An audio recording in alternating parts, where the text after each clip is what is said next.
결혼을 하고 생각하지도 않았는데 임신을 했다는 주변의 이야기를 듣고 너무 빨리 임신이 될까봐 고민을 하던 때가 있었어요. 그런데 임신이 그렇게 마음대로 되는 것이 아니더라고요. 허니문 베이비에 대한 걱정은 기우였고 난임을 걱정하는 상황까지 되었으니까요. 안녕하세요. 뭐든 톡톡에서 육아와 교육 이슈를 담당하는 배움 톡톡입니다. 오늘은 육아 이전 단계인 임신 그리고 난임에 대해 고민하시는 분들께 조금이나마 도움이 될 만한 정보를 공유하려고 합니다. 1. 네? 곧 폐경이 될 거라고요? 혼인신고를 하고 1년이 넘는 기간 동안 임신에 대한 소식이 없었어요.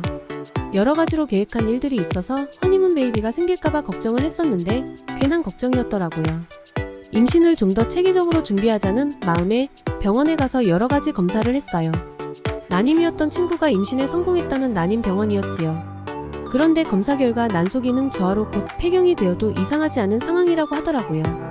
청천벽력 같은 그 이야기를 듣고 집으로 돌아오던 길이 그리고 그때의 철렁 내려앉은 마음이 아직도 잊혀지지 않아요. 정말 충격적이었어요. 곧 폐경이라니. 그런데 언제 폐경이 될지는 모른다고 하더라고요. 2. 난임 시술이 이렇게 힘든 거였나요? TV에서 나오는 난임 시술 이야기를 들었을 때는 그냥 흘려들었는데 막상 시작을 하려고 보니 고민해야 할 문제들이 한두 가지가 아니더라고요. 시험관 아기는 시험관에서 뿅 하고 나와서 엄마가 되는 사람이 힘든 점이 없을 거라는 막연한 선입견이 있었는데요. 자연 임신보다 더 힘든 것이 시험관 아기 시술이더라고요. 우선 마음이 힘든 것이 가장 크더라고요. 아기를 만나고 싶은데 그렇지 못한 상황인 점이 마치 죄인 같은 생각이 들 때도 있고 시술 과정에서 실패하게 되는 순간이 여러 번 있는데 그때마다 좌절하게 되는 것이 가장 힘들었어요. 그리고 경제적인 부분에서도 부담이 큰 점이 있어요. 난임에 대한 정부의 지원이 점차 확대되고 있지만 시험관 아기는 임신 전에도 비용 부담이 크지만 태아가 일정 정도 자라기 전까지는 자연 임신보다 비용이 많이 필요하니까요. 또 하나 힘든 점은 시험관 아기 시술 과정 자체가 여자의 몸을 힘들게 해요. 각종 검사들도 많고 4배의 내가 시간에 맞추어서 주사를 놓는 것도 힘들고 직장을 다니면서 진행하면 눈치를 보면서 해야 하니 여러 가지로 육체적으로도 힘이 들어요. 특히 난자 채취하는 날짜는 내 마음대로 정할 수가 없어서 몸이 아픈 것에 더해서 휴가를 쓰는 것도 눈치를 봐야 하니까요. 3. 시험관 아기도 유산이 될 수 있다고요? 시험관 아기는 정자와 난자가 만나기만 하면 건강하게 태어나는 줄 알았는데 수정이 되는 것도 착상이 되는 것도 실패할 가능성이 있는 거더라고요. 수정이 안 되면 인위적으로 수정을 하는데 그것도 안 되면 그냥 실패. 그러면 내가 뭘 잘못했었나를 먼저 생각하게 되고 그 다음 이번에 들어간 비용은 그냥 날아가는구나 하는 걱정이 들더라고요. 그리고 실패하면 바로 다시 시작할 수 있는 것이 아니라서 그 다음 달이 되면 좋지만 그렇지 않은 경우에는 3달 정도 쉬어야만 하기도 하더라고요. 수정이 되어서 자궁에 이식을 했는데 착상을 못하면 또 실패. 착상이 되었는데 심장이 뛰지 않으면 또 실패. 심장이 뛰는 모습까지 보았는데 그 다음 주에 다시 심장이 멈추면 또 실패. 착상이 된 후에는 자연 유산이 되지 않으면 소파 수술이라는 수술을 진행하게 되는데 이것도 참 많이 힘든 과정이에요. 수술이 아픈 것도 있지만 마음이 정말 천갈래, 만갈래로 찢어지는 것 같으니까요. 정말 한동안은 멍하게 시간을 보내게 되더라고요. 4. 마음을 비우면 정말 아기가 찾아오나요? 난임 시술을 하면서 보낸 시간이 2년이 넘어가던 무렵 이제는 그만하자는 생각이 들더라고요. 몸도 힘들고 마음도 힘들고 경제적으로도 소모되는 비용이 많고 너무 많은 비용을 썼는지 국민건강보험공단에서 의료비로 한도 이상의 금액을 썼다고 돌려주더라고요. 사실 그 돌려받은 금액까지 시험관 아기 시술에 썼던 것 같아요. 주변에서는 마음을 비우면 된다고들 했는데 무엇이 문제였는지 수정에서 실패, 착상에서 실패, 심장 소리 못 듣고 실패, 심장 소리는 들었는데 멈추어서 실패, 그리고 소파 수술까지 다양한 실패를 모두 경험하게 되었어요. 아, 난자 채취도 못한 경우도 있었어요. 주사를 맞았는데도 난자가 일정 크기 이상으로 자라지 않으면 채취도 못하고 실패한 것으로 간주하더라고요. 그래서 이제 더 이상은 못하겠다는 생각이 들어서 그만두었어요. 한 가닥 희망은 어떤 사람이 난임 시술을 그만두고 마음을 비우고 있었는데 자연 임신이 되었다는 사례가 있다는 것이었지요. 그런데 정말 기적처럼 새 생명이 찾아왔어요. 5. 갑상선 기능 저하증은 무엇인가요?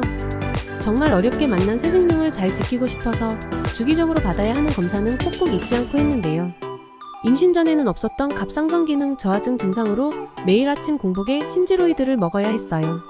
임신 전에는 정상이었다가 임신을 하면 저하증으로 약을 복용하는 사람들이 있다고 하더라고요. 임신을 하면 태아가 필요로 하는 갑상선 호르몬까지 만들어야 하는데 제 몸은 그게 어려웠나 봐요. 그래도 다행히 출산 후에는 정상으로 돌아왔답니다. 그런데 이 증상의 둘째 임신을 준비하면서 또 다른 이벤트를 가지고 왔어요. 6. 갑상선 기능 저하로 유산이 될 수도 있다고요?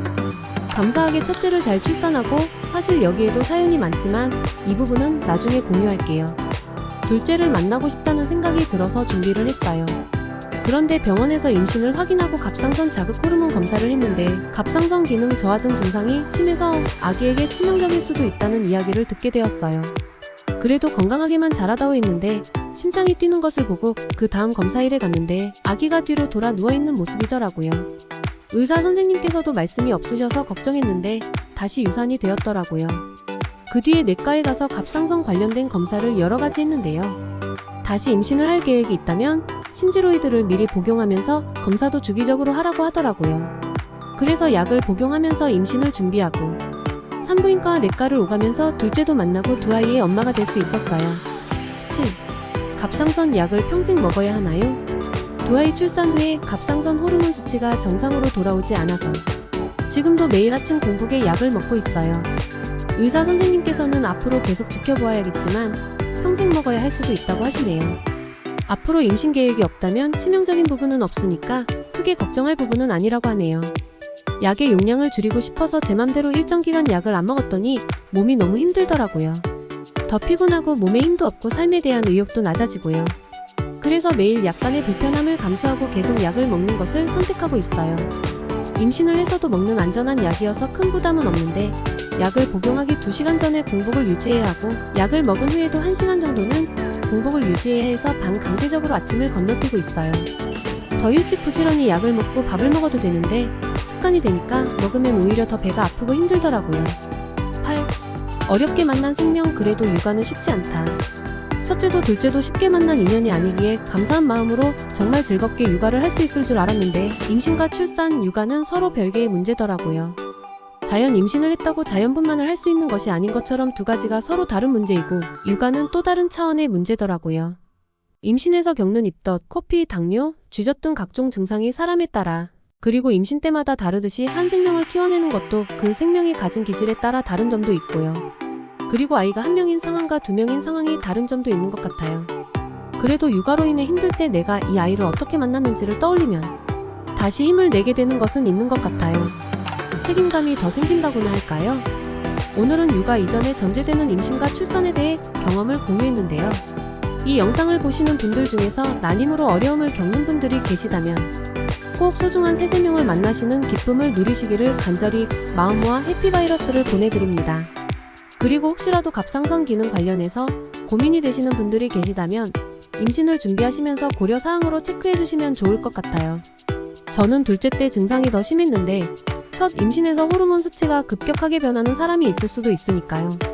임신과 출산, 육아 모두 쉽지는 않은 길이지만 새로운 사람이 태어나고 자라는 유일한 길이기에 그 길에 서 계신 분들 모두 위대한 일을 하고 계심을 잊지 않으셨으면 좋겠습니다. 이 세상의 모든 예비 엄마 아빠 이미 그 길을 걷고 계시는 엄마 아빠 모두를 응원합니다. 당신은 참 대단한 사람입니다.